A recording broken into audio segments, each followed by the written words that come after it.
Invitation to the Thirsty, Part 3. In Isaiah chapter 55, I'm going to go in detail about verses 6 and 7. Verse 6 says, "Seek the Lord while he may be found. Call on him while he is near." To seek means to try to find, search for, or look for. If you're looking for a house, you go online, you go to open houses, you make appointments to actually see the inside of a home, and you continue to search and continue to look until you find the home that you want to stay in. While he may be found does not imply to me that God is lost, but there will come a time when a decision has to be made about what we choose to believe. And I can reference that to Matthew chapter 24, verse 14. "And this gospel of the kingdom will be preached in the whole world as a testimony to all nations, and then the end will come." And that was Jesus speaking. Call on him while he is near. Call means that we have to speak. And in Revelation 3, chapter 3, verse 20, actually tells us how near he is, which is right at the door of our hearts.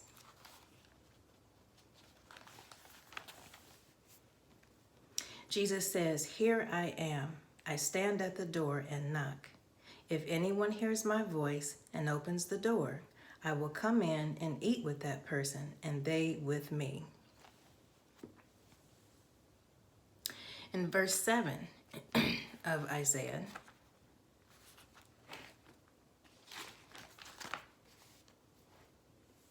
it says, "Let the wicked forsake their ways and the unrighteous their thoughts.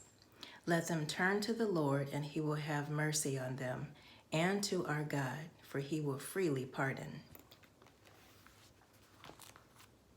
To forsake means to abandon, renounce, or give up.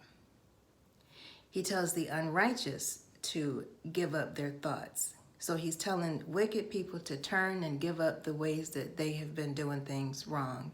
And then he tells the unrighteous to give up their thoughts.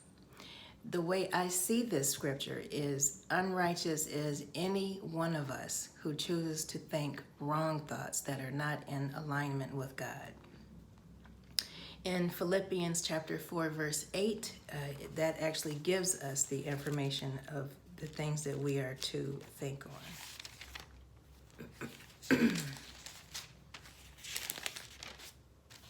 It says, "Finally, brothers and sisters, whatever is true, whatever is noble, whatever is right, whatever is pure, whatever is holy, whatever is admirable, if anything is excellent or praiseworthy, think about such things." Then going back to Isaiah chapter 55, verse 7, it tells us instead what to do. It says, "Turn to God. He will have mercy."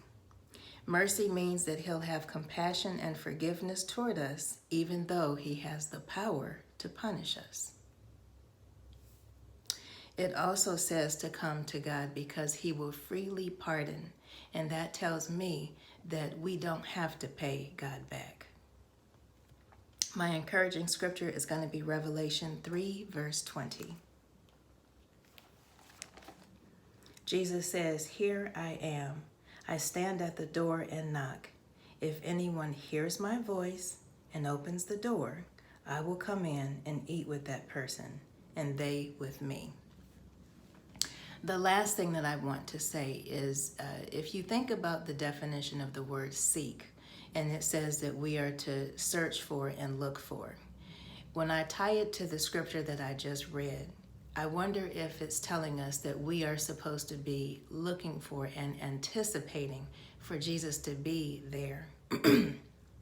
Just like when somebody comes to your home and you're expecting them to come, you may be looking forward to them coming so much that you go to the door frequently and look for them or open the door waiting for them to actually knock on the door and say something and announce that they're there.